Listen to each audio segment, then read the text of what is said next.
இந்த நாளிலும் கூட நம்ம பரிசுத்த ஆவியானவரை குறித்து நம்ம தியானிக்க போகிறோம். நேற்றைய தினத்தில் நம்ம 1 ராஜாக்கள் புஸ்தகத்திலிருந்து சாலமோனுடைய வாழ்க்கையில் ஆவியானவர் எப்படி வெளிப்பட்டார், இந்த 1 ராஜாக்கள் புஸ்தகத்தில் ஆவியானவர் நமக்கு என்ன கற்றுக் கொடுக்கிறார்னு சொல்லி நம்ம நேற்றைய தினத்தில் தியானித்தோம். அல்லேலூயா. இன்றைக்கும் 1 ராஜாக்கள் புஸ்தகத்திலிருந்து இன்னொரு காரியத்தை ஆவியானவர் எப்படி இருக்கிறார்னு சொல்லி தியானித்து நம்ம ஜெபிக்க போகிறோம். சாலமோனுடைய வாழ்க்கையில் ஆவியானவர் தரிசனத்தை நிறைவேற்றுகிறவராய் இருந்தார். ஆமென். தான் சாலமோனுக்கு சொன்ன வாக்குத்தத்தத்தை, தான் சாலமோனுக்கு கொடுத்த திட்டத்தை, தான் சாலமோனுக்கு வைத்திருந்த தரிசனத்தை அதோனியா அழிக்க வந்தபோது அவன் கண்ணு முன்னாடியே, சாலமோன் கண்கள் முன்னாடியே அவன் தரிசனம் அழிந்து கொண்டிருக்கிற போது ஆவியானவர் சாலமோனுக்கு கொடுத்த தரிசனத்திற்கு உயிரை கொடுத்து அவனை மீண்டும் ராஜாவாக என்ன பண்ணார்? உட்கார வைத்தார். அல்லேலூயா. அவன் தரிசனத்தை காப்பாற்றி, திட்டங்களை காப்பாற்றி, கொடுத்த வாக்குத்தத்தத்தை நிறைவேற்றி அவனை சிங்காசனத்தில் ஆவியானவர் உட்கார வைத்தார். ஆமென். இன்னைக்கு அதே போல தான் நம்முடைய வாழ்க்கையிலையும் ஆவியானவர் நம்ம கொடுத்திருக்கிற தரிசனங்கள், திட்டங்கள், வாக்குத்தத்தங்கள் எதையுமே அழிந்து போக விடுவது இல்லை. ஆமென். நம்ம அநேக நேரங்களில் நினைக்கிறோம், என் கண்கள் முன்னாடியே என் தரிசனம் அழிகிறது, என் கண்கள் முன்னாடியே என் வாக்குத்தத்தம் இல்லாமல் போகிறது, நான் அதை எப்போ சுதந்தரிப்பேன், எப்போ பெற்றுக்கொள்வேங்கிற நிறைய கேள்வி இருக்கலாம். ஆனால் நீங்களும் நானும் ஆவியானவரோடு இணைந்திருக்கும் பொழுது, ஆவியானவர் என் கூட இருக்கிறாருங்கிற உறவில், அந்த அறிவில் நீங்களும் நானும் வாழும்போது, ஒவ்வொரு நாளும் ஆவியானவருடைய ஐக்கியத்தில் பலப்படும் போது நிச்சயமாக சொல்ல முடியும், நம்ம தரிசனங்களும் நம்ம திட்டங்களும் ஒரு நாளும் அழிந்து போவது இல்லை. அல்லேலூயா.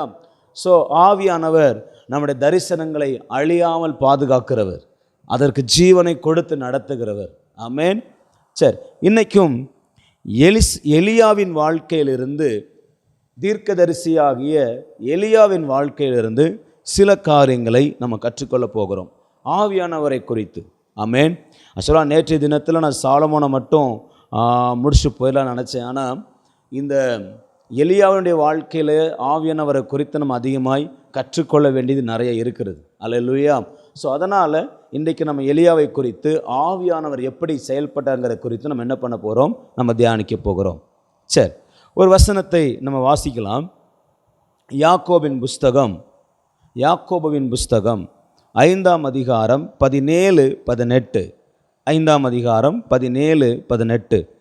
எலியா என்பவன் நம்மை போல பாடுள்ள மனுஷனாயிருந்தும் மழை பெய்யாதபடிக்கு கருத்தாய் ஜெபமணினான்.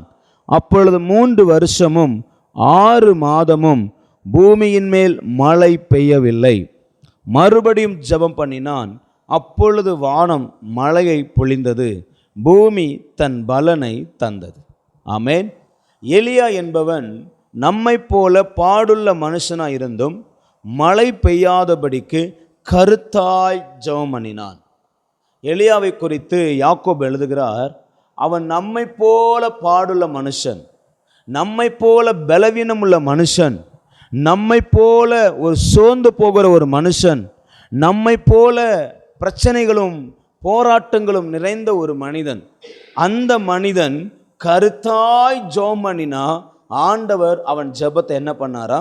கேட்டார். அல்லேலூயா.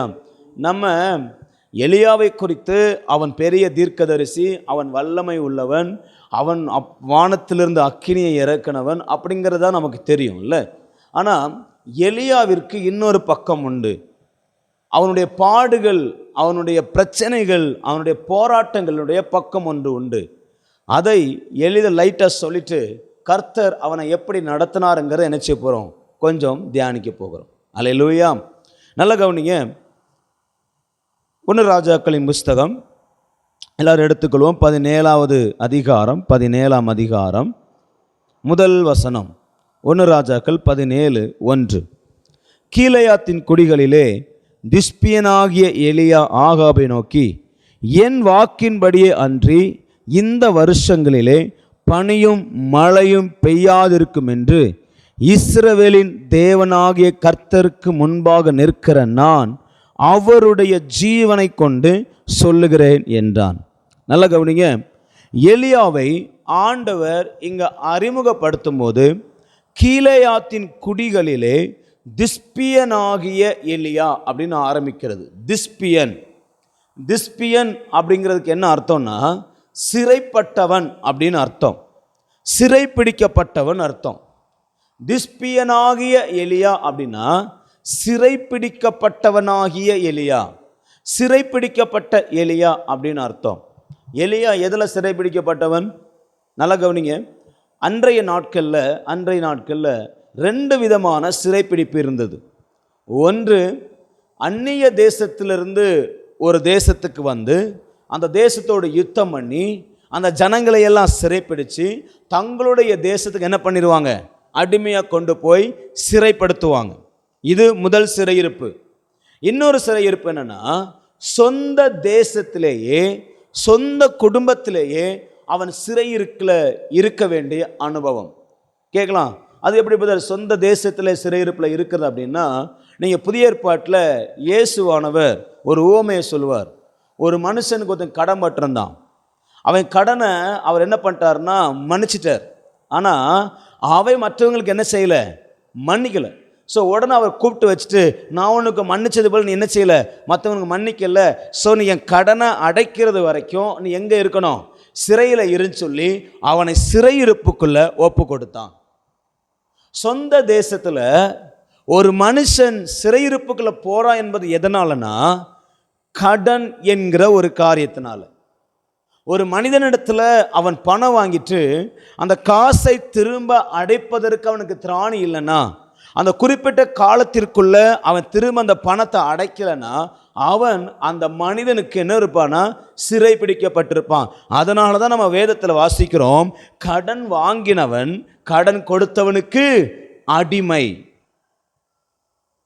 குறிப்பிட்ட காலத்துக்குள்ள அந்த கடனை அடைக்கலைன்னா அவனுக்கு இவன் அடிமையாயிருவான், அவனுக்கு இவன் சிறையிருப்பில் இருப்பான். சிறையிருப்பில் அவன் மட்டும் இல்லை, அவன் மனைவி, அவன் பிள்ளைகள் எல்லாருமே அவனுடைய சிறையிருப்பில் இருப்பாங்க. அவனுடைய வீடு, அவனுடைய எல்லாமே ஜப்தி பண்ணப்பட்டு பிடுங்கப்பட்டு ஒன்றுமில்லாதவனாய் சிறையிருப்பில் இருக்கிற மனுஷனாய் மாறிவிடுவான். இப்போ எலியாவுக்கு எந்த சிறையிருப்பு பிரதர்? அந்நிய தேசத்தில் சிறையிருப்பில் இருந்தானா இல்லை சொந்த தேசத்தில் சிறையிருப்பில் இருந்தானா? வசனம் சொல்லுது, கீலேயாத்தின் குடிகளிலே திஸ்பியனாகிய எலியா தன் சொந்த தேசத்தில், கீலேயாத் என்பது சொந்த தேசத்தில், சொந்த ஊரில், சொந்த காரியங்களில் அவன் அடிமையாய் சிறையிருப்புக்குள்ள எலியா காணப்பட்டான். சொந்த ஊரில் அவன் அடிமையாய் மாறினான், சொந்த ஊரில் சிறையிருப்பில் மாறினான்.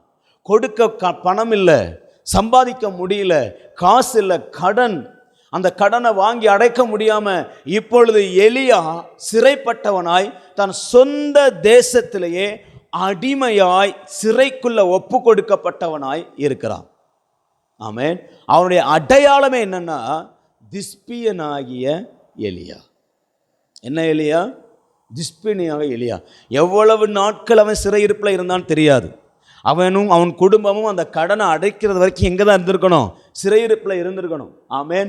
எத்தனை வருடங்கள் என்று சொல்லப்படலை, ஆனால் அவன் சொந்த தேசத்தில் தன்னுடைய சொந்த ஊரில் அவன் எப்படி இருந்தான்? அடிமையாக சிறையிருப்பில் இருந்தான்.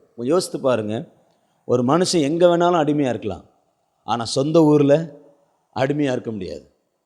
அப்படி அடிமையாக இருந்தானா எவ்வளவு அவமானங்கள், எவ்வளவு நிந்தைகள் இருக்கும். இப்போ இன்னொரு தேசத்துக்கு அடிமையாக போயிட்டா கூட அங்கே என்ன பண்ணுறான், எப்படி இருக்கான்னு இவங்களுக்கு என்ன செய்யாது, தெரியாது. அது மறைந்து ஒரு வாழ்க்கை, மறைந்து வாழ்கிற வாழ்க்கையாக இருக்கும். ஆனால் எலியானுடைய வாழ்க்கை சொந்த ஊரில், சொந்த குடும்பத்தில், சொந்த பிள்ளைங்க மத்தியில், சொந்த ஜனம் மத்தியில், சொந்த ஊரில் ஒரு மனுஷனுக்கு கீழே அடிமையாய் அவன் சிறையிருப்பில் இருக்கிறான் அப்படின்னா அது மிகவும் ஒரு வேதனை உள்ள அனுபவம். அதனால தான் எழுதப்படுது, அவன் பாடுள்ள மனுஷனாக இருந்தும் எப்படி ஜெபமானானா, கர்த்தாய்.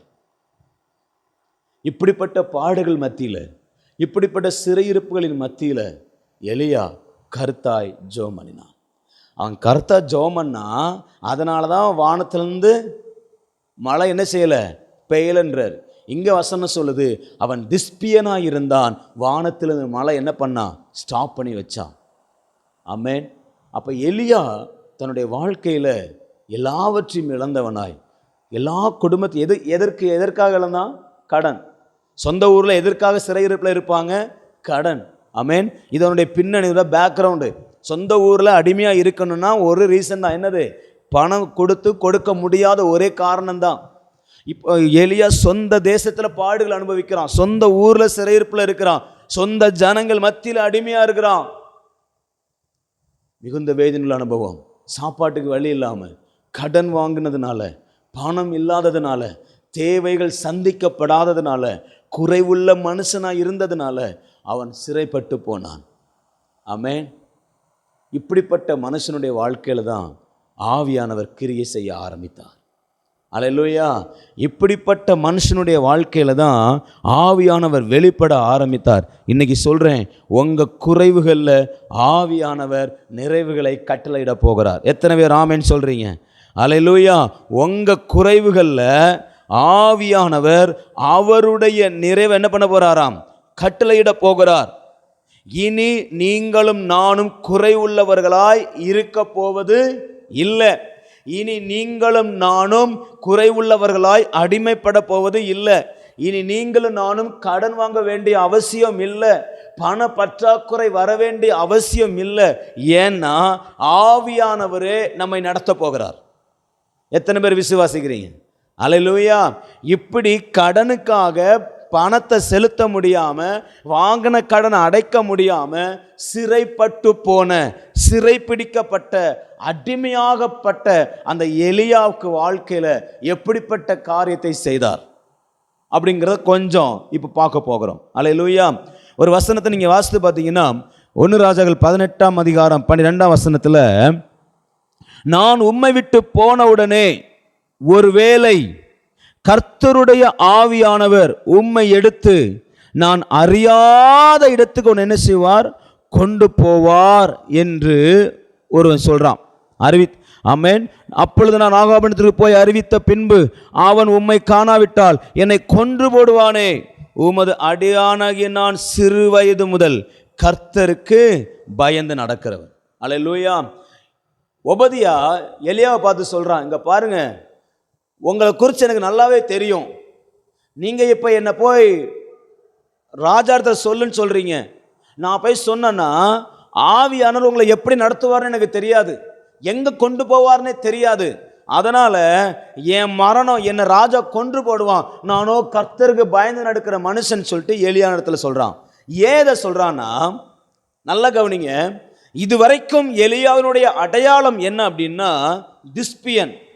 ஆனால் எப்பொழுது ஆவியானவர் எலியாவை தன் கையில் எடுத்தாரோ, எப்பொழுது ஆவியானவர் எலியாவை கண்ட்ரோல் பண்ண ஆரம்பித்தாரோ, அப்பொழுது அவனுடைய அடையாளம் என்ன அப்படின்னா பரிசுத்த ஆவியானவர். அவன் சொல்கிறான், உங்கள் வாழ்க்கையில் என்ன நடக்குன்னு தெரியாதையா, எப்போ ஆவியார் உங்களை எங்கே கொண்டு போவான்னு எனக்கு என்ன செய்யாது, தெரியாது. ஏன்னா முழுவதுமாய் ஆவியானவர் உங்களை நடத்துகிறாரு, ஆவியானவர் உங்கள் கூட இருக்கிறாரு. அதனால் என்ன நடக்குன்னு எங்களுக்கு என்ன செய்யாது, தெரியாதுன்னு சொல்லி ஒவ்வொரு மனிதனும் எலியாவை குறித்து சாட்சி சொல்லும்படி வைத்தார். ஆமென். அந்த அளவுக்கு, மற்றவர்கள் பார்க்கிற அளவுக்கு ஆவியானவர் எலியாவை நடத்தினார். மற்றவர்கள் கண்டு பயப்படுகிற அளவுக்கு, மற்றவர்கள் கண்டு யூகிக்க முடியாத அளவுக்கு ஆவியானவர் எலியாவை நடத்தினார். இன்னைக்கு ஆவியானவர் உங்களையும் என்னையும் நடத்த வல்லமை உள்ளவராக இருக்கிறார். நீங்கள் சிறையிருப்பில் இருக்கலாம், நீங்கள் கஷ்டத்தில், பாடுகளில், வேதனைகளில் இருக்கலாம். ஆவியானவர் கையில் உங்களை ஒப்பு கொடுத்து பாருங்க, ஆவியானவர் கையில் உங்களை அர்ப்பணிச்சிருங்க. அவர் உங்களை நடத்துகிற விதம் வேற மாதிரி இருக்கும். அல்லேலூயா. ஆவியானவர் எலியாவை எப்படி நடத்தினார், எப்படி நடத்தினார்? ரொம்ப பியூட்டிஃபுல்லான சில காரியங்களை மட்டும் சொல்லி ஜெபிக்க போகிறோம். ஆமென். முதலாவது ஆவியானவர் எப்படி நடத்தினார் அப்படின்னா 17ஆம் அதிகாரம் எடுங்க பார்க்கலாம். 1 ராஜாக்கள் 17ஆம் அதிகாரத்தில் 2வது வசனத்திலிருந்து நம்ம வாசிக்க போகிறோம். பின்பு கர்த்தருடைய வார்த்தை அவனுக்கு உண்டாகி அவர், நீ இவ்விடத்தை விட்டு கீழ்த்திசையை நோக்கி போய் யோர்தானுக்கு நேராக இருக்கிற கேரித் ஆற்றண்டையிலே ஒளிந்து கொண்டிரு, அந்த ஆற்றின் தண்ணீரை குடிப்பாய், அங்கே உன்னை போஷிக்க காகங்களுக்கு கட்டளையிடுவேன் என்றார். அவன் போய் கர்த்தருடைய வார்த்தையின்படியே யோர்தானுக்கு நேராயிருக்கிற கேரித் ஆற்றண்டிலே தங்கியிருந்தான். காகங்கள் அவனுக்கு விடியற் காலத்தில் அப்பமும் இறைச்சியும் சாயங்காலத்தில் அப்பமும் இறைச்சியும் கொண்டு வந்தது. தாகத்திற்கு அந்த ஆற்றின் தண்ணீரை குடித்தான். தேசத்தில் மழை பெய்யாதபடினால் சில நாளுக்கு பின்பு அந்த ஆறு வற்றி போயிற்று. அல்லேலூயா. நல்ல கவனிங்க. இப்போ கடன்பட்டவன் எலியா, சிறைப்பட்டவன் எலியா இல்லை, தன்னுடைய பொருளாதார பிரச்சனையினால தன் தேவைகள் சந்திக்கப்படாதனால தன்னுடைய தேவைகளுக்காக அடிமைப்பட்டவன், சிறைப்பட்டு போனவன் இந்த எலியா. ஆனால் அந்த எலியாவின் வாழ்க்கையில் ஆவியானவர் வரும் பொழுது, ஆவியானவர் அந்த எலியாவை ஓவர்டேக் பண்ணும்போது, அவனை கையில் எடுக்கும்போது, அவனை ஆளுகை செய்யும் போது ஆவியானவர் எப்படி நடத்துகிறார் தெரியுமா? முதல்ல அவனை காகத்தை கொண்டு போஷித்தார். அல்லேலூயா. இவ்வளவு நாள் வரைக்கும் எலியா பொருளாதார பிரச்சனையில் அவ்வளோ கஷ்டப்பட்டான். தன் பிள்ளைகளுக்கு சாப்பாடு வாங்கி கொடுக்க முடியல, தன் குடும்பத்தின் தேவையை சந்திக்க முடியல, தன் பிள்ளைகளுக்கு விரும்புகிறத வாங்கி கொடுக்க முடியல. இல்லை, அவ்வளவு வேதனையுள்ள ஒரு அனுபவம், அவ்வளோ ஒரு கஷ்டமுள்ள ஒரு அனுபவம். நம்ம விரும்புகிறத வாங்க முடியல, விரும்புகிற இடத்துக்கு போக முடியல, பிள்ளைகளோடு சந்தோஷமாக உட்காந்து சாப்பிட முடியல, சாப்பிட்டு நல்ல சாப்பாடு சாப்பிட்டு பல நாளாச்சு பிரதர். இப்போ குடும்பமாய் தன் பிள்ளைகளோடு தன் மனைவியோடு எல்லாவற்றோடு கூட சிறைப்பட்டு போயிருக்கிறான், ஒருவேளை சாப்பாடுக்கு வழி இல்லாமல். இப்போ ஆண்டவர் எலியாவை ஓவர்டேக் பண்ணும்போது, எலியாவை கையில் எடுக்கும்போது, எலியாவை ஆவியானவர் நடத்தும் பொழுது ஆவியானவர் எலியாவுக்கு செஞ்சது என்ன தெரியுமா? எலியா, நான் உன் கூட இருக்கிறதுனால நான் உன்னை எப்படி நடத்துறேன் தெரியுமா? காகங்களை கொண்டு உன்னை போஷிக்க போகிறேன், காகங்களை கொண்டு உன்னை போஷிக்க போகிறேன். இனி நீ குறைவுள்ளவன் அல்ல, இனி நீ குறைவுபட முடியாது. ஆவியானவர் நமக்குள்ள இருக்கிறபடினால நம்முடைய வாழ்க்கையில இனி குறைவுகள் என்பது இல்லை. அந்த குறைவுகளை நிறைவாக்கும்படி ஆவியானவர் நம்மோடு கூட இருக்கிறார். ஹல்லேலூயா, ஹல்லேலூயா. இப்போ ஆவியானவர் எதை அனுப்பினாரா? காகத்தை. தண்ணியை எங்க குடிக்க சொன்னார் தெரியுமா? கேரித் ஆற்றண்டங்கள்ல. நல்ல கவனிங்க, ரெண்டுக்குமே அர்த்தங்கள் இருக்கு. காகங்கள் பொதுவா சாப்பாடை திருடி சாப்பிடும். இல்லை, காகம் என்ன செய்யும்? சாப்பாட்டை திருடி சாப்பிடும். அது சாப்பிட்ற சாப்பாடு என்னதுதான்? நான்வெஜ் தான். இல்லை, அதிகமாக மிருகங்கள், செத்த மிருகங்கள் அது இதுன்னா என்ன செய்யும்? அடித்து சாப்பிடும். அது சும்மா விடாது. கோழி குஞ்சுனா கோழி கொஞ்சம் தூக்கம், இந்த புறா குஞ்சுனா புறா கொஞ்சம் தூக்கம், இல்லை எலினா எலி. ஸோ இப்படிப்பட்ட நான்வெஜ் அது என்ன செய்யும்? நல்லா சாப்பிடும். இது ஒருத்தனுக்கு என்ன செய்யாது? கொடுக்காது. ரெண்டாவது, காகம் என்பது வேதத்தின்படி தீட்டுள்ள பறவை. காகம் என்பது பிரமாணத்தின்படி என்ன பறவை? தீட்டான பறவை. இப்போ அந்த தீட்டான பறவை, யாருக்கும் கொடுக்காத பறவை, இல்லை அது விரும்பி சாப்பிடுகிற உணவை உடைய அந்த நான்வெஜ்ஜை சாப்பிடுகிற ஒரு பறவை. ஆண்டவர் அந்த காகத்தை கொண்டு தான் காகத்திட்ட சொல்றாரு, நீ போய் என் பிள்ளைக்கு நீ என்ன கொடு? சாப்பாடு கொடு. அல்லேலூயா. இன்னைக்கு காகங்கள் நம்ம ஊரில் மாதிரி இருக்கிற மாதிரி சிறுசாலாம் இல்லை. அந்த ஊரில் பெரிய பெரிய காகங்கள் இருக்கும். அவங்க ரேவன்ஸ்னு சொல்லுவாங்க, கழுகுக்கு ஒப்பனையாக இருக்கிற அது ஏதோ ஒன்று. நம்ம ஊர் படி அது என்னது தான்? காகம். இப்போ காக்காவை கர்த்தர் ஆவியானவர் அனுப்பி எலியாவை போஷித்தார். இதுக்கு அர்த்தம் என்ன தெரியுமா?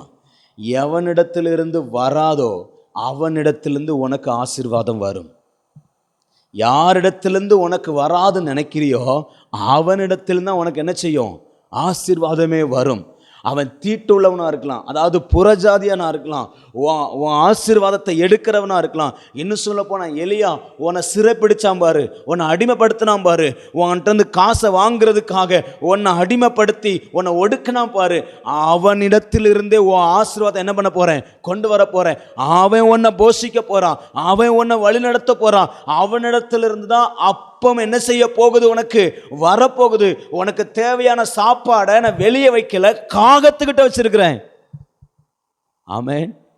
ஆண்டவர் சொன்னார், உனக்கு வராத உனக்கு கொடுக்காத இடத்துலேருந்து கர்த்தர் என்ன செய்ய போகிறாரு? நான் சொல்கிறேன், நம்ம வாழ்க்கையில் நீங்கள் நிறைய நேரங்களில் உங்கள் ஆசீர்வாதங்களை நிறைய பேர் பிடுங்கி வச்சிருக்கலாம், கொடுக்க மாட்டேன்னு சொல்லலாம். ஆனால் சொல்லுங்கள், எலியாவுக்கு கொடுத்த ஆண்டவர் எனக்கும் கொடுக்க வைப்பார். ஆமென். எலியாவை ஆவியானவர் போஷிச்சார்னா என்ன போஷிப்பார். எலியாவுக்கு காகத்தை அனுப்புனார்னா எனக்கு அனுப்புவார். அது எந்த மனுஷனை வேணாலும் இருக்கலாம், அது எப்படிப்பட்ட மனுஷனை வேணாலும் இருக்கலாம். அவன் விரும்பின மனுஷன், விரும்பாத மனுஷன், புறஜாதியான் மனுஷன், எவன் வேணாலும் இருக்கலாம். எனக்கு உரியதை கர்த்தர் அவர்களை கொண்டு கொடுக்க வைப்பார். ஆவியானவர் காகங்களை கொண்டு போஷித்தார். காகங்களை கொண்டு போஷித்தார். காகத்துக்கு மிகப்பெரிய சோதனையாக இருந்திருக்கும்ல. யோசித்து பாருங்க. காலையிலையும் மாலையிலையும், அதுவும் இதில் போட்டிருக்கு, விடியற் காலத்தில் என்ன கொண்டு போனோம்? அப்பமும் இறைச்சியும். அப்பத்தையும் இறைச்சியும் கொண்டு போனோம். காகங்கள், ஒரு காகம் இல்லை, ஹலோ, ஒரு காகம் இல்லை, காகங்களுக்கு கர்த்தர் கட்டளையிட்டார். ஒரு மனுஷனை போஷிக்கிறதுக்கு ஒரு காக்கா கூட்டத்தையே கர்த்தர் ஏற்படுத்தினார். ஒவ்வொரு காகமும் அப்பத்தையும் இறைச்சியும் தூக்கிட்டு வருது. அதுவும் விடியற் காலத்தில்.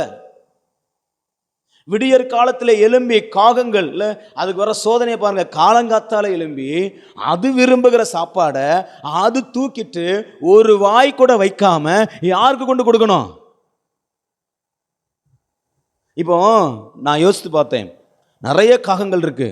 இப்போ ஒரு காகம் இறைச்சி தூக்கணும்னு அடுத்த காகம் வந்துட்டு, இல்லை நான் கொஞ்சம் சாப்பிட்டுக்கிறேன், இல்லை நான் கொஞ்சம் பிச்சுக்கிறேன், ஏதாச்சும் சொல்லிச்சுன்னு வச்சுக்கோ, என்ன நடக்கும்னு நினைக்கிறீங்க? இல்லை. ஆனால் ஒரு காகம் கூட யோசிக்கல. ஒரு காகம் கூட தனக்குன்னு யோசிக்கல. இவ்வளவு நாள் நான்வெஜ் அதுதான் விரும்பி சாப்பிட்டு கொண்டு இருந்துச்சு. ஆனால் இப்போ எலியாவுக்குன்னு ஆவியானவர் சொன்ன உடனே அடுத்த செகண்டு அது வாயை கட்டப்பட்டுச்சு.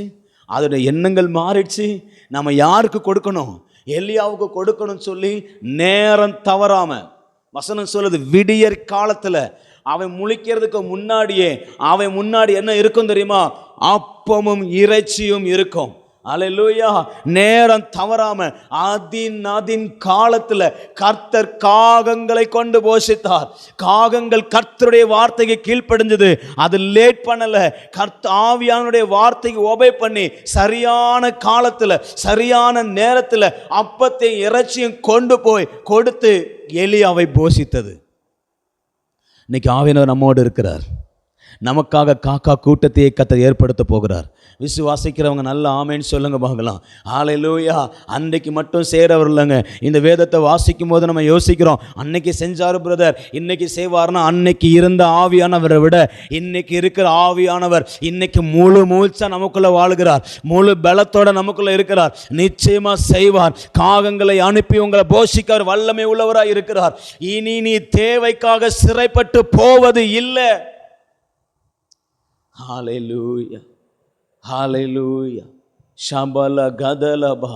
ஆமென். சிறைப்பட்டு போவதில்லை. காகங்கள் டைமுக்கு சாப்பாடை கொண்டு வரும். காலைல எத்தனை மணிக்கு இருக்கணுமோ அத்தனை மணிக்கு இருக்கும். சாயந்தரம் எத்தனை மணிக்கு இருக்கணுமோ அத்தனை மணிக்கு இருக்கும். எலியா பயப்படாத. சிறைப்பட்டு போய் கவலையோடு இருக்கிறியா? பயப்படாத. தேவைகளை குறித்து கலங்குறியா? பயப்படாத. நீ எங்கே உட்கார்ந்துருந்தாலும் உன்னை தேடி காகங்கள் வரும். ஆமே. நீ கேரித்தண்டு ஆற்றண்டில் உட்கார்ந்துருந்தாலும் சரி, எந்த பகுதியில் இருந்தாலும் சரி, உனக்கான சாப்பாடை உனக்கான காரியத்தை கர்த்தர் காகங்களை கொண்டு போஷிப்பார். Thank you Jesus. ஆமென். காகங்கள் அப்பத்தை இறைச்சி எங்கேருந்து கொண்டு வந்துச்சு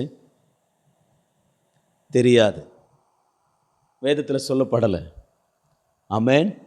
ஆனால் காகங்களை கொண்டு கர்த்தர் போஷித்தார். எங்கேருந்து கொண்டு வந்துச்சு, எப்படி கொண்டு வந்துச்சு, அது காகங்கள் தூக்கும் எதுவும் தெரியாது. நான் சொல்கிறேன், இயற்கைக்கு அப்பாற்பட்ட விதங்களில் கர்த்தர் உங்களை என்னையும் போஷிப்பார். நீங்கள் தெரியாத புரியாத விதங்களில் போஷிப்பார். நம்ம யோசித்து பார்த்தா காகம் எங்கேருந்து கொண்டு வந்திருக்கோம், எப்படி கொண்டு வந்திருக்கோம், ஒன்றும் விளங்கலையே பிரதர். விளங்காது. ஆண்டவர் உங்களை போஷிக்கிற விதமும் விளங்காது. ஆவியானவர் ஒரு மனுஷனை போஷிக்கிற விதம் விளங்காது. ஹல்லேலூயா. சொல்லுங்க பார்க்கலாம், ஆண்டவரே நான் விளங்காத விதத்தில் எனக்கு புரியாத விதங்கள் என்ன போஷிங்கப்பா. எனக்கு புரியாத விதங்கள் எனக்கு போஷிங்க. அதனை யோசித்து பார்த்தா என் மூளைக்கு விளங்கவே கூடாது. அப்படிப்பட்ட காரியங்களால் என்னை போஷிக்க போவதற்காய் ஸ்தோத்திரம். ஆமென். ரெண்டாவது பார்த்தீங்கன்னா கேரித் ஆற்றண்டில் தண்ணியை குடின்ட்டார். கேரித்னா என்ன அர்த்தம் தெரியுமா? சிறைப்பிடித்த சமுதாயம் அப்படின்னு அர்த்தம். சிறைப்பிடித்த, இன்னொன்று மோசமான சமுதாயம் அப்படின்னு அர்த்தம். அதுக்கு இன்னொரு அர்த்தம் என்னன்னா, அவனுக்கான ஊற்று அடைத்தவன் அப்படின்னு அர்த்தம். அவனுக்கான ஊற்றை நிரந்தரமாய் அடைத்தவன் அப்படின்னு அர்த்தம். கேரித் என்பதற்கு ரெண்டு முக்கிய அர்த்தம். ஒன்று என்னன்னா, மோசமான இல்லைன்னா சிறைப்பிடித்த சமுதாயம். இன்னொன்று ஊற்றை ஆஃப் பண்ணவன் இல்லைன்னா ஊற்றை அடைத்தவன் அப்படின்னு அர்த்தம். நான் சொல்கிறேன், எவன்லாம் உங்கள் ஊற்றை அடைச்சானோ அவன் தான் உங்களுக்கு தண்ணி கொடுக்க போகிறான். கேரித் என்பது அடைத்தவன் அப்படின்னு அர்த்தம். எலியாட்ட சொல்கிறாரு, எலியா நீ போ, கேரித் ஆற்றண்டில் உட்கார், அவன் தான் உனக்கு என்ன தருவான்? தண்ணி தருவான். அந்த கேரித் ஆற்றண்டில் இருக்கிற தண்ணியை நீ என்ன செய்? குடிப்பாய். கேரித் ஆற்று, எத்தனையோ ஆறுகள் இருக்குல்ல, எத்தனையோ இடங்கள் இருக்குல்ல, போக சொல்ல வேண்டியதானே. ஆனால் ஆண்டவர் எங்கே அனுப்புனா தெரியுமா? கேரித்துக்கு. ஏன்னா அது அடையாளப்படுத்துது, நீ இவ்வளவு நாள் சிறைப்பிடிக்கப்பட்டிருந்தல்ல, எந்த சமுதாயம் எந்த மனிதர்கள் உன்னை சிறைப்பிடிச்சிருந்தாங்களோ, எவன் ஆசீர்வாதத்தை அடைச்சானோ அவனே ஆசீர்வாதத்தை திறக்க போகிறான். அவனே அந்த ஆசீர்வாதத்தை உனக்கு கொடுக்க போகிறான். நீ எதெல்லாம் வரக்கூடாதுன்னு நினச்சானோ அதெல்லாம் உனக்கு கொடுக்க போகிறான். நீ வீடை கட்டக்கூடாதுன்னு நினச்சல, அவனை வீட்டை கட்டி கொடுக்க போகிறான். உன் பிள்ளைங்க படிக்கக்கூடாதுன்னு நினச்சான்ல, உன் பிள்ளைகளுடைய படிப்பு அவன் தான் பார்க்க போறான். உன் குடும்பத்தை அழிக்கணும்னு நினைச்சான்ல, உன் குடும்பத்தை உயர்த்த போறது அவன் தான். எவன் உன்னை சிறைப்பிடிக்க நினைச்சானோ, எவன் உன்னை அழிக்க நினைச்சானோ, அவன் கையிலிருந்து உனக்கான ஆசீர்வாதங்களை அனுப்ப போறேன்னு சொல்லி எலியாவை ஆண்டவர் கேரித்துக்கு அனுப்பிவிட்டார். இப்போ ஒவ்வொரு நாளும் கேரித் எப்பெல்லாம் எலியா தண்ணி குடிக்கிறானோ அப்பெல்லாம் தாராளமாய் கொடுத்தே ஆக வேண்டும். எது வரைக்கும் தெரியுமா? கேரித்து வற்றுகிறது வரைக்கும் கர்த்தர் தண்ணீரை கொடுத்தார். ஹல்லேலூயா. கேரித்து வற்றி போகிறது வரைக்கும் எலியாவுக்கு தண்ணீர் கொடுத்தது ஆவியானவர் கொடுக்க வச்சார். இன்னைக்கு அப்படிப்பட்ட இடங்கள்லேருந்து உங்களுக்கு ஆசீர்வாதங்கள் வரப்போகுது. உங்களை யார் சிறைப்பிடிச்சா எனக்கு தெரியாது. ஆவியானவர் உங்களை இன்னைக்கு அவங்கள கொண்டே உங்களை போஷிக்க போக, உங்கள் தாகம் அவங்கள கொண்டே தீரப்போகுது. உங்கள் வாஞ்சை உங்கள் தேவைகள் அவங்கள கொண்டே சந்திக்கப்பட போகுது. ஹல்லேலூயா. இதை விசுவாசிச்சிங்கன்னா ஒரு நிமிஷம் நல்லா ஸ்தோத்திரம் பண்ணுங்க பார்க்கலாம். ஆவியில் நிறைந்து ஒரு நிமிஷம் நல்லா நன்றி சொல்லுங்கள். ஆண்டவரே, எங்களுடைய தேவைகளை ஆண்டவர், நாங்கள் எதற்காக சிறைப்பிடிக்கப்பட்டோமோ, எதற்காக நாங்கள் அழுதோமோ, எதற்காக கவலைப்பட்டோமோ, எதற்காக நாங்கள் பாரப்பட்டோமோ, அதிலிருந்து எங்களை விடுவிப்பதற்காக நன்றி ஆவியானவரே. எங்களுக்காக காகங்களை அனுப்புவதற்காக நன்றி. எங்களுக்காக நாங்கள் புரியாத, எங்களுக்கு விளங்காத காரியங்களை செய்வதற்காக நன்றி, நன்றி, நன்றி, நன்றி, நன்றி, நன்றி, நன்றி. ஆவியானவரே உமக்கு நன்றி. ஹல்லேலூயா. நன்றி அப்பா, நன்றி அப்பா, நன்றி அப்பா. ஆவியானவர் நம்மளை போஷிக்கிறவர். காகங்களை அனுப்பி, கேரித்தை அனுப்பி நம்மை போஷிக்கிற ஆவியானவர். ஹல்லேலூயா. ரெண்டாவது எலியாவை எப்படி போஷித்தார் தெரியுமா? ரெண்டாவது எலியாவை போஷித்தார். இதே 17ஆம் அதிகாரம் 9வது வசனத்தை வாசித்து பாருங்க. நீ எழுந்து சீதோனுக்கு அடுத்த சாரிபாத்து ஊருக்கு போய் அங்கே தங்கியிரு, உன்னை பராமரிக்கும்படி அங்கே இருக்கிற ஒரு விதவைக்கு கட்டளையிட்டேன். இப்போ 6 வற்றி போச்சு. ஆற்றுல தண்ணி வத்துகிறது வரைக்கும் அங்கே தண்ணியை குடித்தான். ஆமென்.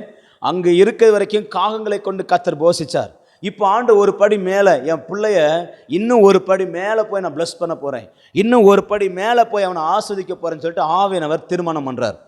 திருமணம் என்று சொல்கிறாரு. இப்போ நீ என்ன பண்ணு, சீதோனில் இருக்கிற, அந்த சீதோனுக்கு அடுத்துன்னு சொன்னால் சீதோனில் இருக்கிற, சீதோன் தேசத்தில் இருக்கிற ஒரு பட்டணமாகிய சாரிபாத்துக்கு போ, அங்கே நான் ஒரு விதவைக்கு உனக்கு என்ன செய்வேன்? கட்டளை இடுவேன்னார். நல்லா கவனிங்க. விதவையை கொண்டு போஷிச்சது ஒரு அற்புதம், பெரிய அற்புதம். அது ரெண்டாவது, அதை இப்போ நான் பார்க்க முடியாது. ஆனால் இன்னொரு காரியத்தை உங்களுக்கு கற்றுக் கொடுக்க விரும்புகிறேன். சீதோன் என்பது என்ன பட்டணம், யாருடைய பட்டணம் அப்படின்னா, ஒரு வசனத்தை வாசிங்க பார்க்கலாம். அதே 1 ராஜாக்கள் 16ஆம் அதிகாரம் 31ஆம் வசனம், 16:31. நோபாத்தின் குமாரனாகிய யெரொபெயாமின் பாவங்கள் நடப்பது அவனுக்கு கொஞ்ச காரியம் என்று நினைத்தார் போல். யாருன்னா ஆகாப். சரியா? ஆகாப். அவன் சீதோனியரின் ராஜாவாகிய ஏத் பாகாலின் குமாரத்தி எசபேலை விவாகம் பண்ணினதும் அல்லாமல் அவன் போய் பாகாலையும் சேவித்து அதை பணிந்து கொண்டான். நல்ல கவனிங்க. இப்ப சீதோன் பட்டணத்துக்கு சொந்த ராஜா யாருன்னா எசபேலுடைய அப்பா. யெசபேலுடைய அப்பா தான் சீதோன் பட்டண தேசத்துக்கு ராஜா. இப்ப யெசபேல் எலியாவை கொலை செய்ய வகை தேடுகிறாள். 17ஆம் அதிகாரம் 3ஆம் வசனத்தில் சொல்றாரு, நீ இவ்விடத்தை விட்டு கீழ்த்திசை நோக்கி போய் யோர்தானுக்கு நேராக இருக்கிற கேரித் ஆற்றண்டையில் என்ன பண்ணு, ஒளித்து கொண்டிரு. கேரித் ஆற்றண்டையில் ஒளித்து கொண்டிரு. ஆமென். நான் இன்னொரு காரியத்தை சொல்லணும். கேரித் என்பது என்ன சொன்னேன், உனக்காக வாசலை அடைத்தது, உங்களுக்கான ஊற்றை அடைச்சது இல்லை, உங்களை சிறைப்பிடிச்சது. நல்லா கவனிங்க. அதே கேரித்து தான் உங்களை பாதுகாக்கவும் செய்யும். யார் உங்கள் வாசல்களை அடைச்சாங்களோ, யார் உங்களை சிறைப்பிடிச்சாங்களோ, அவங்களுக்கு வேலை என்ன தெரியுமா, உங்களை பாதுகாக்கிறது. வசனம் சொல்லுது, கேரித்து ஆற்றண்டில் என்ன பண்ணு, ஒளித்து கொண்டு. உனக்கு பாதுகாப்பு எது கொடுக்கும், கேரித்து கொடுக்கும் எலியான்னு சொல்லி கேரித்துக்கு அனுப்பிச்சி விட்டார். ஆமென். அப்போ கேரித்து நம்மளை பாதுகாக்கிறதுக்கும் கர்த்தர் நமக்கு வச்சிருக்கிறார். அல்லேலூயா. சரி, இப்போ ஆண்டு சொல்லிட்டார், நீ எங்கே போய் ஒளிஞ்சிரு, கேரித்தில். ஏன் ஒளியணும், இந்த யெசபேல் உன்னை என்ன பண்ண போறா, கொல்லுறதுக்கு வகை தேடுறா. ஏன்னா இவர் முதல் வசனத்தை என்ன பண்ணிட்டாரு, வானத்தையும் பூமியிலிருந்து, வானத்திலிருந்து வருகிற பனி மழையையும் பூமியிலிருந்து எழும்புகிற பனியையும் என்ன பண்ணிட்டாரு, அடைச்சிட்டார். மழையும் பனியும் பெய்யக்கூடாதுன்னு சொல்லி அடைச்சாச்சு. இப்போ ஏன் அடைச்சாருன்னா, அன்றைய நாட்களில் பெரிய பிரச்சனை. இந்த யெசபேல் எல்லா இஸ்ரவேல் ஜனங்களுக்குள்ளும் ஒரு பெரிய துர்ச்செய்தியை வச்சிருந்தா. என்ன துர்ச்செய்தினா, ஏன் தெய்வம் தான் மழையையும் பனியையும் கொடுக்குது, ஏன் தெய்வம் தான் இஸ்ரவேல் தேசத்துக்கு ஆசீர்வாதமாக காரணமாக இருக்குது, பாகாலும் அஸ்தரோத்தும் இந்த ரெண்டும் தெய்வம் தான் உங்களை ஆசீர்வதிக்குதுன்னு சொல்லி யெசபேல் தேசம் எங்கும் அனுப்பி இஸ்ரவேல் ஜனங்களை விக்கிரங்களை ஆராதிக்க வைத்தாள். பாகாலையும் அஸ்தரோத்தையும் வணங்க வச்சா. இப்படிப்பட்ட காலத்தில் தான் எலியா எழும்புறான். எலியா எழும்பி சொல்கிறான், என்னது, வான் தெய்வம் எங்கள் தேசத்தை ஆசீர்வதிச்சுதா, இஸ்ரவேலுக்கு பனியாகவும் இஸ்ரவேலுக்கு மழையையும் கொடுப்பது யாருன்னா எங்கள் ஆண்டவர், என் தேவன் யெகோவா. அவர் தான் இதுக்கு பனியையும் மழையும் பெய்ய பண்ணுறாரு. ஏன்னா இஸ்ரவேலின் தேசத்தின் ஆசீர்வாதமே அதுதான், பனியும் மழையும் தான் பிளஸ்ஸிங். ஸோ இதை நீ எப்படி சொல்லலாம்னு சொல்லிட்டு இப்போ இவன் என்ன பண்ணுறான்னா, ஆவியானுடைய உதவியோட வானத்திலிருந்து பெய்கிற மழையும் பனியும் என்ன செய்யக்கூடாது, பெய்யக்கூடாதுன்னு சொல்லி கட்டளை இட்டுட்டான். ஸ்டாப் ஆயிடுச்சு.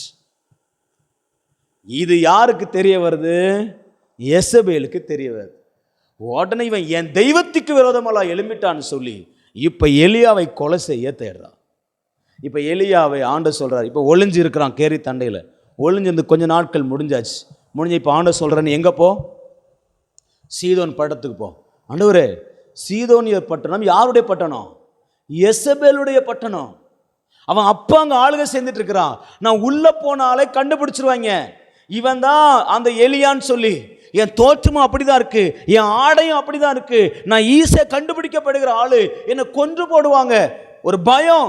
ஆண்டவர் சொல்றாரு, நீ சீதோனுக்கு அடுத்த உள்ள சாரி பார்த்து போ, அங்க உன்னை போஷிப்பேன். நல்ல கவனிங்க. எவன், எந்த சந்ததி, எந்த மனுஷி, எந்த தேசம் எலியாவை கொலை செய்ய தேடுகிறதோ, எலியாவை நிர்மூலமாக்க தேடுதோ, அதே தேசத்துல எலியாவை கர்த்தர் போஷித்தார். எலியாவை கர்த்தர் போஷித்தார். எந்த யெசபேல் எலியாவை கொலை செய்ய தேடினாலோ அதே யெசபேல் தேசத்திலிருந்தே எலியாவுக்கு சாப்பாடு கொடுக்கப்பட்டது. இன்னொன்று சொல்லவா, எந்த யெசபேல், எந்த சீதோன் தேசத்தை யெசபேல் எலியாவை கொலை செய்ய தேடினாலோ அதே தேசத்தை எலியா ஆசீர்வதிச்சுட்டு வந்தான். யார, அந்த விதவைய சொல்லிட்டு வரான், உன் வீட்டில் எண்ணெயும் மாவும் என்ன செய்யாது, குறையாது. அவங்க ஊரில் இப்போ எலியாவின் அற்புதம் பொங்கி பொங்கி பொங்கி வந்துட்டு இருக்குது. எல்லாரிடத்துல போய் இவ சொல்றா, எலியான்னு ஒருத்தர் வந்தாரு, என்னை ஆசீர்வதிச்சாரு, பாலில் எண்ணெய் மாவும் என்ன செய்யல, குறையல. இப்போ எந்த தேசத்திலிருந்து அழிவு வந்துச்சோ, எந்த தேசத்துல மரணம் எழுதப்பட்டுச்சோ அதே தேசத்துல எலியாவை கர்த்தர் போஷித்தார். எலியாவை போஷிக்கிறது மட்டும் இல்ல, அநேகரை போஷிக்கும்படி கர்த்தர் எலியாவை வச்சார். ஆமென். இப்ப இந்த விதவை வீட்டுல இருந்தா மாவு எல்லா வீட்டுக்கும் போகும், இந்த விதவை வீட்டுல இருந்தா எண்ணெய் எல்லா வீட்டுக்கும் போகும். எல்லாரும் மாவு, என்னமா உன் வீட்டுல மட்டும் மாவு குறையில, உன் வீட்டுல மட்டும் எண்ணெய் குறையில. ஏன் தெரியுமா, எலியா வந்தாரு. எலியா வந்தாரு. எலியா வந்தாரு. இசபேல் இது செய்தி போகும். எப்படி இருக்கும்னு நினைக்கிறீங்க? நான் உன்னை கொலை பண்ண தேடினா என் ஊருக்கே போய் என் ஊரே என்ன பண்ணிட்டு வந்திருக்கிற, ஆசிச்சு வந்திருக்கிற, என் ஊர்லயே உனக்கு சாப்பாடு போட்டிருக்கிறாங்க. எந்த சத்துரு எழும்பினானோ அதே இடத்துல சத்துருவை தலையை வெட்கப்படுத்தினார்.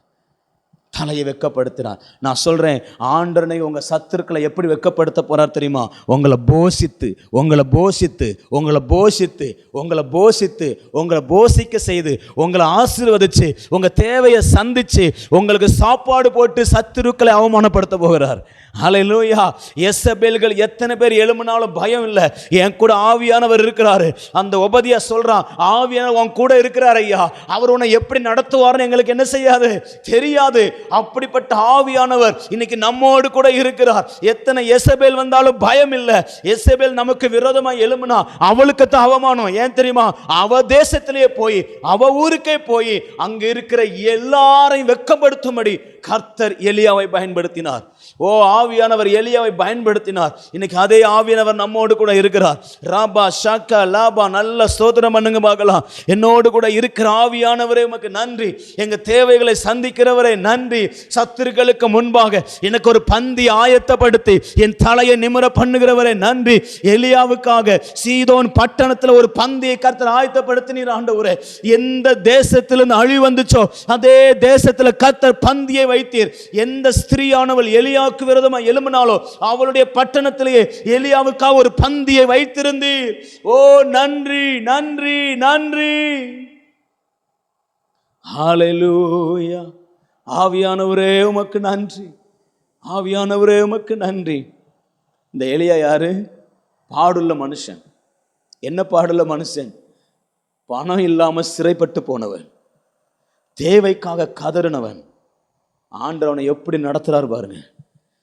ஆவியானவருக்குள்ள ஒருவன் வந்துட்டா அவன் தேவைகளை கர்த்தர் வேற லெவல்ல சந்திப்பார். இன்னைக்கு அந்த ஆவியானவர் நம்மோடு இருக்கிறார். ஹல்லேலூயா. இன்னொரு காரியம் என்ன தெரியுமா? இன்னொரு காது சொல்ல மச்சம் பண்ணி முடிக்க போறேன். இதே 1 ராஜாக்கள் புஸ்தகத்துல 19ஆம் அதிகாரம் 4-8 வரைக்கும் நீங்க வாசித்து பார்த்தீங்கன்னா, இப்போ மறுபடியும் அந்த எசபேல்னால எலியா பயந்து ஓடுறான். வானத்திலிருந்து அக்கினி இறக்கி பாகால்களை எல்லாம் கொன்று போட்டதுனால இப்போ எலியா பயந்து ஓடுறான். ஓடி போய் அவ சொல்லிட்டா, எசபேல் ஒன்றை நான் 24 மணி நேரத்தில் கொல்ல போகிறேன், உன் தலையை நான் வெட்ட போகிறேன்னு சொல்லி மிரட்டியாச்சு. இப்போ ஐயாவுக்கு பயம். ஆண்டவர், என்ன ஆண்டவரே, மறுபடியும் எசபேல் என்னை துரத்துறா, நான் கர்த்தருக்காக வைராக்கியமாக தான் இருந்தேன் அப்படின்னு சொல்லிட்டு ஒரு பயத்தில் ஓடுறான். ஓடி ஒரு சூரச்செடி பக்கத்தில் படுத்திருக்கிறான். சூரச்செடி என்பது மரணத்தின் செடி. அது இந்த சூரச்செடியிலேருந்து வருகிற சுவாசம் இருக்குல்ல, காற்று இருக்குல்ல, ஒவ்வொரு செடியுமே அதனுடைய சுவாசத்தை என்ன செய்யும்? வெளியே விடும். ஆனால் அந்த சூரச்செடி வெளியே விடுகிறது மரணம். அதுக்கு கீழே ஒரு மணி நேரம் படுத்தாலே செத்து போயிடுவாங்க, மரித்து போயிடுவாங்க. அது மரணத்தை கொடுக்கிற செடி. இப்போ எலியா அந்த சூரச்செடிக்கு போய் நின்றுட்டு, அடியனை எடுத்துக்கொள்ளும் ஆண்டவரே, நான் பிதாக்களை பார்க்கலும் நல்லவன் அல்ல. இன்னைக்கு நிறைய பேர் சூரச்செடியில் உட்காந்து இப்படி தான் ஜெபம் பண்ணிட்டு இருக்கிறீங்க. நான் நல்லவன் கிடையாது ஆண்டவரே, நான் அப்படிப்பட்ட ஆள் கிடையாது ஆண்டவரே, நான் புழு ஆண்டவரே, நான் பூச்சி ஆண்டவரே, ஒன்றுக்கு உதவாத ஆள் ஆண்டவரேன்னு சொல்லி சூரச்செடி பக்கத்தில் உட்காந்துட்டு உங்களை நீங்களே தாழ்த்திட்டு குற்ற மனசாட்சிகளை போய் உட்காந்து அழுதுகிட்டு இருக்கிறீங்க. ஆமென். நல்லா கவனிங்க. நடந்தது என்ன தெரியுமா? ஒரு வசனத்தை அழகாக போட்டிருக்கோம். 6வது வசனத்தை பார்த்தீங்கன்னா, ஒரு சூரை செடியின் கீழ் படுத்துக்கொண்டு நித்திரை பண்ணினான். என்ன பண்ணானா? சூரை செடிக்கு கீழே 1 மணி நேரம் படுத்தா கூட அவன் செத்து போயிடுவான். அவனுடைய ரத்தம் எல்லாம் உறைஞ்சு போயிடும், அவனுடைய கைகள் கால்கள் செயலற்று போயிடும். ஆனா எலியாவோ சூரை செடியின் கீழே படுத்து என்ன பண்றாரா? நித்திரை பண்றான். என்ன செய்றான்? நல்லா தூங்குறான். யோசித்து பாருங்க. எலியாவுக்காக கர்த்தர் சூரச்செடியின் சுவாசத்தை மாற்றி போட்டார். ஆமென். நீங்க ஆவியானவரோடு கூட இருப்பீங்கன்னா எந்த சூரை செடியும் உங்களுக்கு தூக்கத்தின் இடமா மாறிடும். எந்த சூரச்செடி மரணத்தின் இடமா இருந்துச்சோ அதே சூரச்செடி இப்ப எலியாவுக்கு எப்படி மாறிச்சு தெரியுமா? இளைப்பாறுதலா மாறிச்சு. நிம்மதியா, இது வரைக்கும் தூங்கியிருப்பானான்னு தெரியல, இது வரைக்கும் நிம்மதியா படுத்து உறங்கியிருப்பானான்னு தெரியாது. இப்ப எந்த அளவுக்கு தூங்குறான் தெரியுமா? தூதன் தட்டி எழுப்புகிறான். டே எலியா, நீ தூங்குனது போதும், எழும்புடா. தம்பிக்கு கொஞ்சம் தூக்கம் கொடுத்தா என்ன பண்றாரு? ஐயா நிம்மதியா தூங்குறார். சூரச்செடிக்கு கீழே படுத்தது சாகிறதுக்கு, ஆனா சூரச்செடிக்கு கீழே அவன் படுத்த பொழுது கர்த்தர் கொடுத்தது இளைப்பாறுதலை. நான் சொல்றேன், ஆவியானவர் நம்மோடு கூட இருப்பார்னா எந்த சூரச்செடி நம்மளை சேதப்படுத்த முடியாது. இந்த உலகத்துல நிறைய சூரச்செடியில் உங்களுக்காக காத்து கொண்டு இருக்கலாம், உங்களை அழிப்பதற்கு, உங்க குடும்பத்தை, உங்க பிள்ளைகளை சாகடிப்பதற்கு. ஒருவேளை வியாதியா, பிரச்சனையா, கொடுமமா, ஒருவேளை மனித சத்துருக்களாய் சூரச்செடி உங்க பக்கத்துல நிக்கலாம். இன்னைக்கு அந்த சூரச்செடியை எல்லாம் கர்த்தர் உங்களுக்கு இளைப்பாறுதலாய் மாற்ற போகிறார். இது ஆவியானவர் எலியாவுக்கு கொடுத்த மிகப்பெரிய ஆசீர்வாதம். எந்த அளவுக்கு நான் தட்டி எழுப்புகிற அளவுக்கு அவன் தூங்கினானா சூரச்செடி கீழே. தட்டி எழுப்பி தேவன் என்ன பண்ணான் தெரியுமா? அவன் கை, அந்த வசனம் ரொம்ப அழகா இருக்கும். 6ஆம் வசனத்தில், அவன் விழித்து பார்க்கிற போதோ இதோ தழலில் சுடப்பட்ட அடையும். எதுல சுடப்பட்டது? தழலில் சுடப்பட்ட அடையும் ஒரு பாத்திரத்தில் தண்ணீரும் அவன் தலைமாட்டில் இருந்தது. அப்பொழுது அவன் புசித்து கொடுத்து திரும்பவும் படுத்துக்கொண்டான். எதுல? சூரச்செடியில். இப்போ ஐயாவுக்கு தூங்குற இடம் எதாய் மாறி போச்சு? பஞ்சு மெத்தையா மாறி போச்சு. சூரச்செடி ரெஸ்ட் எடுக்கிற இடமா மாறி போச்சு.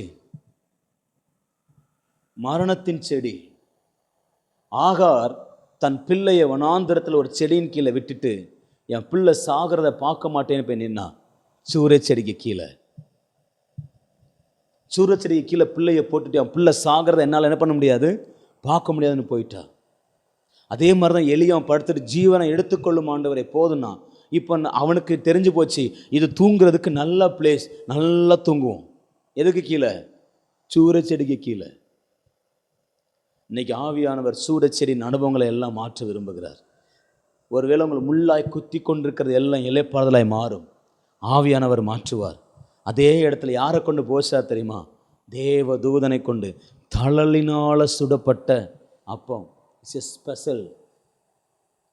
பரலோகத்தில் இந்த தூதனை அனுப்பி எங்கேருந்து எப்படி எடுத்துகிட்டு வந்தான்னு தெரியாது தேவதூதன். ஆனால் அவன் கொண்டு வந்து தண்ணீரையும் அப்பத்தையும் கொண்டு வந்து அவன் கையில் தலைமாட்டில் வச்சுட்டு தட்டி எழுப்பி டேய் சாப்பிடுன்னு சொல்லி சாப்பிட வச்சு மறுபடியும் என்ன பண்ணிட்டான்? அவன் படுத்துட்டான். மறுபடியும் வர்றாரு, மறுபடியும் கொண்டு வந்து அதே மாதிரி அப்பத்தையும் தண்ணீரை வைக்கிறாரு.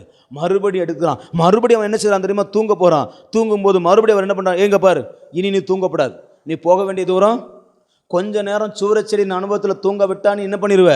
எப்பவும் தூங்கிடுவ போல இருக்க, ரொம்ப தூக்கம் வருதுன்னு சொல்லிட்டு இனிலாம் சரிப்படாதுன்னு எழும்பி ஓடுன்னு சொல்லி இப்போ அவனை வெகு தூரம் பிரயாணம் பண்ண வைத்தார். இன்னைக்கு அதே ஆவியானவர் நம்மோடு கூட இருக்கிறாருங்க. அதே ஆவியானவர் நம்மோடு கூட இருக்கிறார். விசுவாசிக்கிறவங்க கரங்களை உயர்த்தி நல்ல ஸ்தோத்திரம் பண்ணுங்க பார்க்கலாம். அதே ஆவியானவர் இன்னைக்கு நம்மோடு கூட இருக்கிறார். தேவதூதனை கொண்டு போஷித்த ஆவியானவர் நம்மோடு கூட இருக்கிறார். என் கூட இருக்கிறார் சொல்லுங்க, என் கூட இருக்கிறாரு. ஹல்லேலூயா. தழலினால சுடப்பட்ட அப்பம், தழலினால சுடப்பட்ட அப்பத்தை கொண்டு வந்தான் தேவதூதன். ஓ ரிகா லாபா, உங்களுக்காக தழலினால சுடப்பட்ட அப்பம் இஸ் வெயிட்டிங். உங்களுக்காக இறைச்சி இஸ் ரெடி. காகங்கள் காத்திருக்குது. கேரித்து ஊற்ற அந்த ஆறு காத்து கொண்டிருக்கிறது. தேவதூதனை கர்த்தர் உங்களுக்காக வைத்திருக்கிறார். சீதோனியரில் உள்ள சாரிபாத் விதவையை கர்த்தர் உங்களுக்காக வைத்திருக்கிறார். சூரச்செடியின் அனுபவங்கள் எதுவும் உங்களை சேதப்படுத்துவது இல்லை. ஓ உங்க வாழ்க்கையில கேரித்து ஆற்றண்ட வற்றி போகலாம், பானில மா இல்லாம போகலாம், சூரச்செடி மரணத்தை கொடுக்கிறதா இருக்கலாம். ஆனா ஆவியானவர் உங்களோடு இருந்தார்னா நீங்க நித்திரை சாப்பிட்டுட்டு நல்ல இளைப்பாறுகிற இடமாய் சூரச்செடி மாறும். ஓ ஆவியானவர் நம்மோடு கூட இருந்தார்னா எந்த கேரித்து நமக்காக வாசலை அடைச்சிச்சோ அதே கேரித்திலிருந்து தண்ணீரை கர்த்தர் கொடுக்க வைப்பார். எந்த காகங்கள் நமக்கு கொடுக்க மாட்டேன்னு சொல்லி நம்மளை பிடுங்கி வைத்திருந்ததோ எல்லாவற்றையும் நமக்கு கர்த்தர் கொடுக்க வைப்பார். பரலோகத்திலிருந்து தேவ தூதனை அனுப்புவார். இது ஆவியானவரோடு கூட நடக்கிற மனுஷனுக்கு ஆவியானவர் கொடுக்கிற மிகப்பெரிய ஆசீர்வாதம். ஹalleluya ஹalleluya. ஆவியானவரே, உங்களோடு கூட நாங்க இன்னும் உறவாட எலியாவை பார்த்து சொன்னாங்க, இவன் ஆவியை பெற்றவன், இவன் ஆவினால் நடத்தப்படுகிறவன், எப்ப ஆவினால் என்ன பண்ணுவார்னு எனக்கு தெரியாதுன்னு சொல்லி அந்த உலகமே எலியாவை குறித்து அறிந்திருந்தது போல இன்னைக்கு எங்களை குறித்தும் அறிந்து கொள்ள வேண்டும். இவன் தேவ ஆவியை பெற்றவன், தேவ ஆவியானவர் இவனை எப்படி நடத்துகிறார்னு தெரியாது. இவனை நடத்துகிற விதத்தை புரிஞ்சிக்கல. காகங்களை கொண்டு போஷிக்கிறார், கேரித்தா ஆற்றண்டை கொண்டு போஷிக்கிறார், தூதனை கொண்டு போஷிக்கிறார், சூர செடியை கொண்டு போஷிக்கிறாரு. ஓ, எப்படி எல்லாமோ போஷிக்கிறாரு. இவனுடைய ஆவியானவர் தான் உண்மையானவர் சொல்லி, ஓ, என்னை குறித்து பேசப்படுகிற நாட்கள் உண்டாகட்டும். ஹalleluya ஹalleluya. ரபல ஷகதலபா. ஒரு நிமிஷம் கரங்களை உயர்த்தி சொல்லுங்க, ஆவியானவர் என் கையை பிடிச்சுக்கோங்கப்பா, என் கையை பிடிச்சுக்கோங்க. ஆவியானவர் என்ன நடத்துங்க ஆண்டவரே, நீங்க என்ன நடத்துங்க ஆவியானவரே, நீங்க என்ன நடத்துங்க ஆவியானவரே. உங்க நடத்துதலுக்கு நான் என்ன ஒப்பு கொடுக்கிறேன். என்னை போஷிக்கிறவர் நீங்க தான், என்னை போஷிக்கிறவர் நீங்க தான். என் தரிசனத்தை அழிஞ்சு போக விட மாட்டீங்க, என் தரிசனத்தை அழிந்து போக விடாம அதை நிறைவேற்றுகிறவர் நீங்க தான் ஆவியானவரே. ஹalleluya ஹalleluya. அன்று இந்த சத்தியத்தை கேட்டுக்கொண்டிருக்கிற ஒவ்வொருவருடைய வாழ்க்கையிலையும் இந்த அற்புதங்கள் எல்லாம் நடப்பதாக, இந்த அற்புதங்கள்லாம் நடப்பதாக. நாங்கள் இன்னும் எலியாவை போல ஆவியானோட நடக்கணும் ஆண்டவரே. அவன் பாடுள்ள மனுஷன், ஆனால் கர்த்தா ஜெபம் பண்ணான். யாருக்கு பாடு இல்லை? இன்னைக்கு உங்கள் பாடுகள் மத்தியில் ஆவியானவரை விட்டுட்டீங்களா? உங்கள் பாடுகள் மத்தியில் ஆவியானவர் கூட உறவாடுறதை விட்டுட்டீங்களா? தேவனை நேசிக்கிறத விட்டுட்டீங்களா? ஜெபிக்கிறத விட்டுட்டீங்களா? கர்த்தரை ஆராதிக்கிறத விட்டுட்டீங்களா? வேதம் வாசிக்கிறத விட்டுட்டீங்களா? இன்னைக்கு ஆவியானவர் சொல்றாரு, என் கூட இணைந்துக்கொள். உன்னை நடத்துகிற விதம் வேற மாதிரி இருக்கும். நான் உன்னை அற்புதமாக நடத்த விரும்புகிறேன், உன்னை அதிசயமாக நடத்த விரும்புகிறேன். நீ எளியாவா இருக்கிற, நீ எந்த இடத்துல சிறைப்பட்டிருந்தாலும் பயப்படாத. உன்னை வெளியே எடுத்து உன்னை பயன்படுத்த என்னால் முடியும். ஹalleluya. ஆண்டவரே, அப்படி செய்வதற்காக உமக்கு ஸ்தோத்திரம். இந்த காலையில் வந்த ஒவ்வொருவரும் உடைய கரங்களை கொடுக்கிறேன். இவங்களுக்குள்ள இந்த வார்த்தை கிரியை செய்வதாக, இந்த வார்த்தை கிரியை செய்வதாக இயேசுவின் நாமத்தில் ஜெபிக்கிறோம் எங்கள் நல்ல பிதாவே, ஆமென். என் ஆத்துமாவே கர்த்தரை ஸ்தோத்திரி, என் முழு உள்ளமே பரிசுத்த நாமத்தை ஸ்தோத்திரி. என் ஆத்துமாவே கர்த்தரை ஸ்தோத்திரி, கர்த்தர் செய்த சகல உபகாரங்களையும் மறவாதே. ஆமென் ஆமென். ஹல்லேலூயா.